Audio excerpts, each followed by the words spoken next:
Hi there, everyone. Gil Free, the crowd management doctor, and we're going to be covering some news stories from July 2024. The Milwaukee Brewers fan had an unexpected ending to a July game against the Chicago Cubs as a crowded escalator at American Family Field malfunctioned and sent fans rolling to the next level of the park. So just tumbled down, unfortunately, the escalator. The escalator reportedly collapsed, increasing speed, and sent dozens and dozens of fans hurtling to the floor below. That was the term that was used, hurtling. One fan who witnessed the malfunction told the Milwaukee Journal Sentinel, "We heard a screeching sound. 10 seconds later, the escalator picked up speed to probably 10 to 15 miles per hour. We saw fans like just plummeting down. 11 people were injured in the incident, and 6 of them were transferred to local hospitals with non life threatening injuries, thank God. The escalator served section 425 and 427 of American Family Field and was transporting fans from the terrace level to the loge level. Other fans reported seeing people piling up on top of one another at the bottom of the escalator, and some elderly people were injured and trampled over, according to witnesses. The malfunctioned escalator did not reopen for the next day's game against the Chicago Cubs. The escalator will not operate until the cause is determined. Repairs are made and the city inspected, a Brewers official said. According to some reports, there were stadium staff monitoring the other escalators the next day. This thing that I want to highlight and mention is that I have handled a number of cases involving escalator and elevator related issues. And one of the things that is a possible solution is for people to go and monitor people coming in and going off and to try to make sure that they're not overly saturated with individuals. Escalators are designed to handle a good number of people.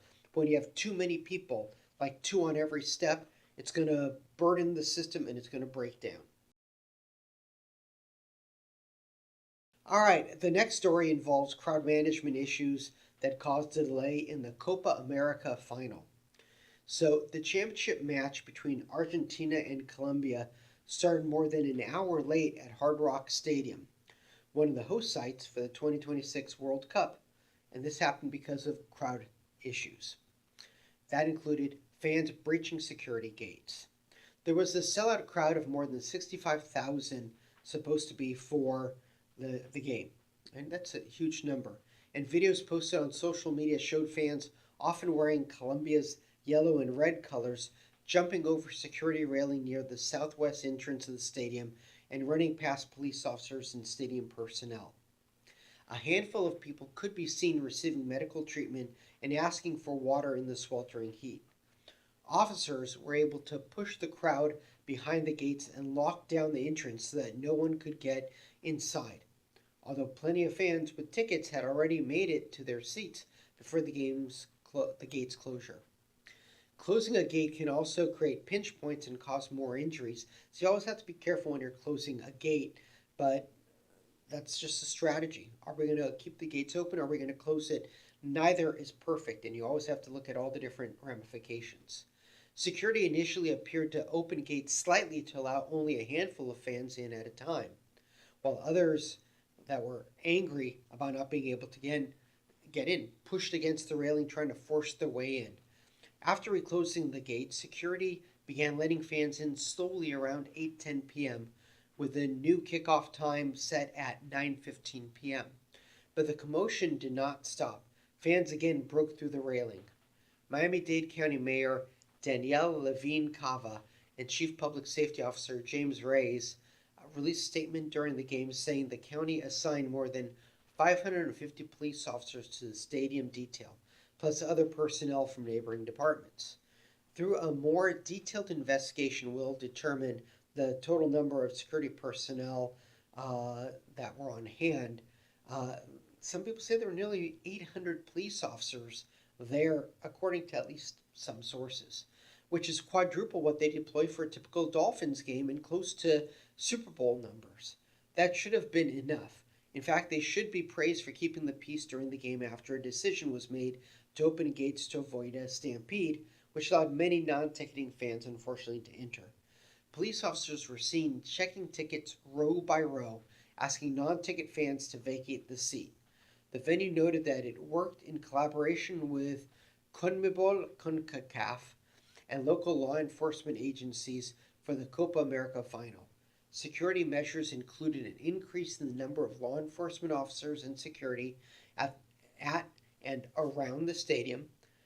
CONCABOL, South America's governing body, posted a statement on X a day before warning that fans must have tickets to even enter the parking lot of the venue.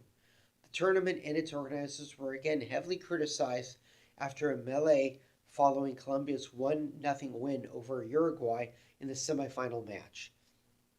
Just after referee Cesar Ramos blew the final whistle, Darwin Nunez and Uruguay teammates climbed a staircase into a raucous crowd, and video showed Nunez hitting a fan in the Colombian team's colors. Uruguay captain Jose Jimenez said players went in the crowd to protect their families, including their wives and children who were seated in the stands behind the Uruguay bench. This is not an unusual circumstance anymore. Similar incidents have happened in the U.S. and internationally, so the question is, what can be done? Well, here are some suggestions.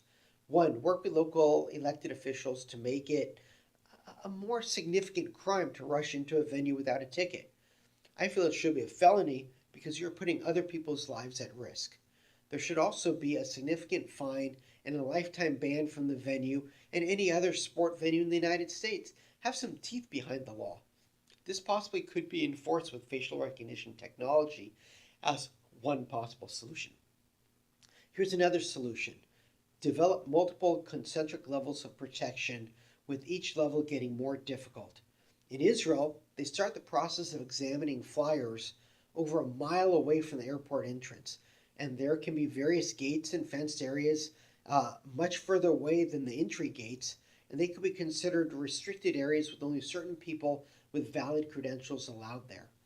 Parking attendants could be tasked with viewing tickets to make sure only authorized ticketed fans are allowed into the venue's footprint. That's just a strategy. Use what is being done elsewhere to help you out. Here's a third strategy. Utilize very visible and non-removable armbands that are only given the day of the event, and no one is allowed to know the color before the gates open. There are options that destroy when they are removed, and those could be an option. 4. Ask uniform officers to approach people who are in no seat or to keep, they migrate from one another area, and ask them for their ticket. Anyone who does not have proof of the ticket, whether its phone was scanned or whatever, would be prosecuted for trespass. Arrest them on the spot. 5. Create a database of fans who have been caught in the past and don't allow them to buy tickets for events or to send them a warning that they are not welcome in the venue. These might seem like draconian measures, but the alternative is that we will have another event where out-of-control fans will cause others to lose their lives, all for the sake of sneaking into a venue to save some money or enter into an already sold-out capacity event for whatever reason it might be, like a YouTube kind of thing, viral moment. Fans were arrested for throwing chips at Puigcercà and Vingegaard during Tour de France Stage 14. A spectator was arrested by French authorities for aggravated violence after throwing potato chips at race favorite Tadej Pogačar from UAE Team Emirates and Jonas Vingegaard, Vilma Leva bike, on the climb to Plata de la Stage 14 of the 2024 Tour de France. The spectator will be questioned by police today since he was too drunk to answer questions the previous day. During Saturday's final few kilometers, as fans and spectators welcomed and cheered the leading riders battling it out, one spectator decided to empty the contents of his bag of chips into the face of the bicyclist. The race leader shook his head in disapproval. That's the least that he could do. Just crazy. He was with a group of nice friends, cycling fans like us. We got to know each other well, talked about everything, cycling, Britannia, and playing shuffleboard, but he had a very drunken afternoon, said an eyewitness to the French newspaper La Parisine. According to this eyewitness, the man was quickly taken away to prevent further incidents with the rest of the riders. A police officer pushed him off the road quite abruptly, and a police car arrived behind the barrier to take him away less than 5 minutes later, said the eyewitness. The president of the Cyclist Professional Association, CPA, Adam Hansen, announced on Twitter that the CPA will take legal action against this guy with pleasure due to what he did to both Poscar and Vingard. This is disrespectful and will not be tolerated. Hansen thanked the French police for the quick response. We have information that the gendarmerie, I hope I pronounced that correctly, we have information that the gendarmerie have already found and arrested the man who did this act and spent the last night in jail, said Hansen on social media. We thank the gendarmerie for their fast, great work, and this is a sign not to do this to the cyclists. Please be responsible and respect the riders, is what he was quoted as saying. Let's see if that happens. Boy killed when bounce house goes airborne, crashes onto Southern Maryland Blue Crabs field. High winds launched a bounce house onto the field during a Southern Maryland Blue Crabs baseball game Friday in Waldorf, Maryland, killing a 5-year-old and injuring a 6-year-old. The bounce house was set up at Blue Crabs game in Regency Furniture Stadium to entertain kids when the team played. A wind gust carried it 20 feet into the air, over a wall, and onto the playing field, causing the children to fall out and onto the ground. Charles County EMS personnel at the stadium for the game rushed to care for injured children. Trainers from the baseball team and volunteers, first responders in the stand also helped. Witnesses said stakes had been hammered into the ground for the purpose of securing the bounce house. It was not immediately clear how the wind gust was able to lift the bounce house and whether it got loose because of the sheer power of the wind, the bounce house being improperly secured, or a combination of various factors. This unfortunately happens a couple times a year where you hear about bounce houses getting loose. Wherever there are elements such as rides and bounce houses, special care needs to be given to make sure those who are partaking in the fun are monitored and that the area is regularly monitored to make sure no stakes are loose and nothing's coming out. 7 people were killed and many others were injured during a stampede at a music concert in Congo's capital.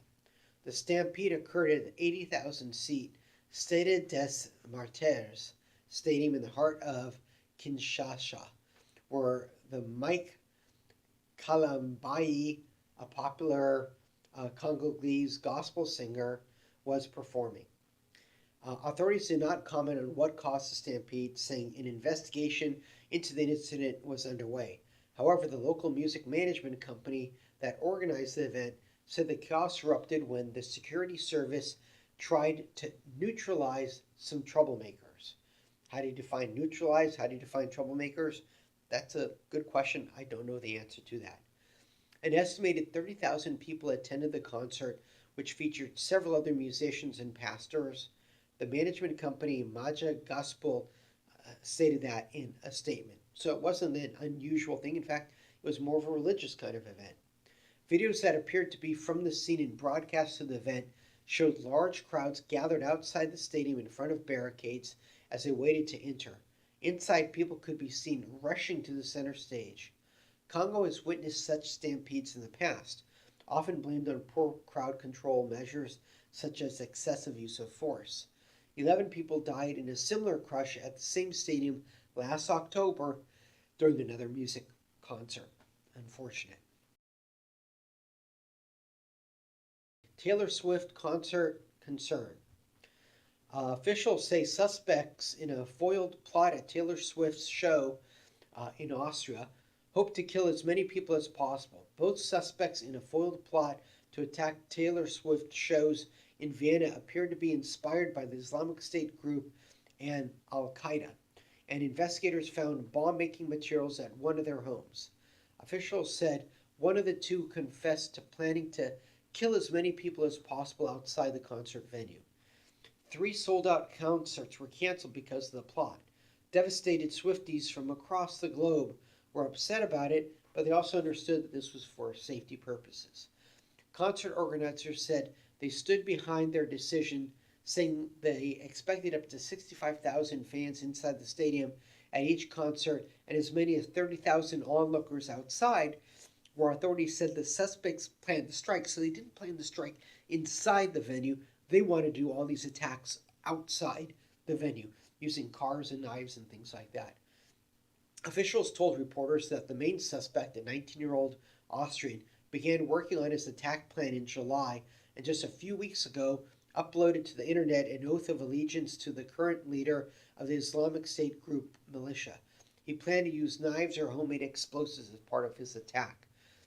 During a raid of the main suspect's home in Ternitz, south of Vienna, investigators found chemical substances and technical devices that indicated concrete preparatory acts, said Franz Ruf, Director General for Public Security of the Ministry of the Interior.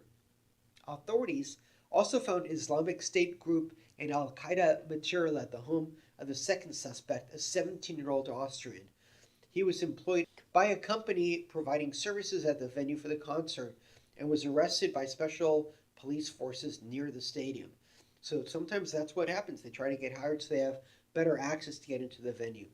Last month, an attacker in England killed 3 girls and wounded 10 other people in a knife attack during a Taylor Swift themed dance and yoga class.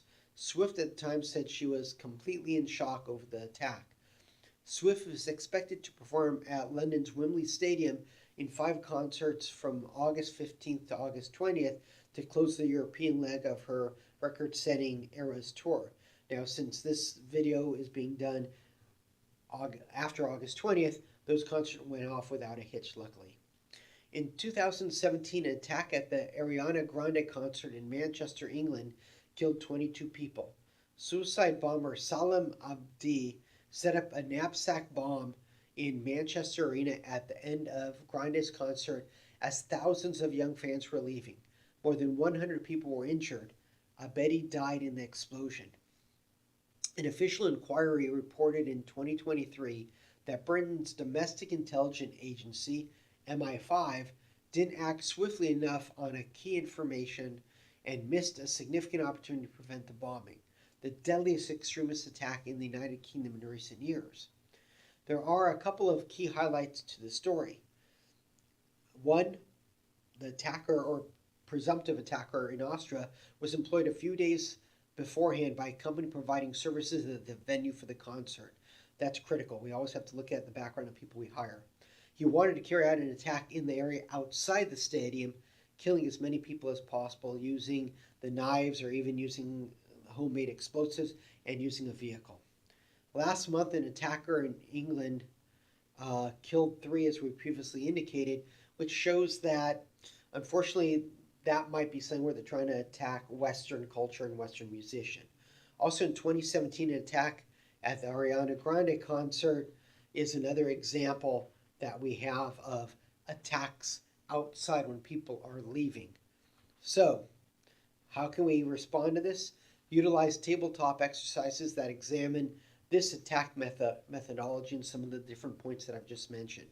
We should be training our staff in situational awareness and how to communicate concerns. Third, we should look at deployment of staff on ingress and egress, and that's getting that much more critical with anti-terrorism and anti-criminal issues. Number 4, deployment of both obvious and visible law enforcement as well as undercover people on egress, the exiting. And number 5, communicate with your law enforcement intelligence resources as much as possible, get more information from them.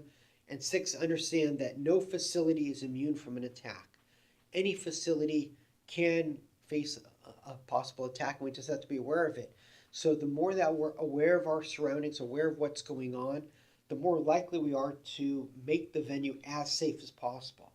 But as I've said throughout all these videos, it is impossible to have a 100% safe venue because even your homes are not 100% safe. Nowhere is 100% safe. But by looking at signs, looking at how people behave, listening, communicating, listening to chatter out there, using all the different resources that are available to our disposal, We can try to take steps to hopefully make things safer. But as we said from the first news story that I covered for this month about people trying to break into venues and jump over fences and scale fences and stuff like this at the Copa event, we're facing this on a much more significant level than we've ever had in the past. And we have to take significant action. And that's why I think the more people that can approach the legislature and try to push these laws through, the better it will be for everyone involved. That's it from me, everyone. Please stay safe. Take care out there. See you later.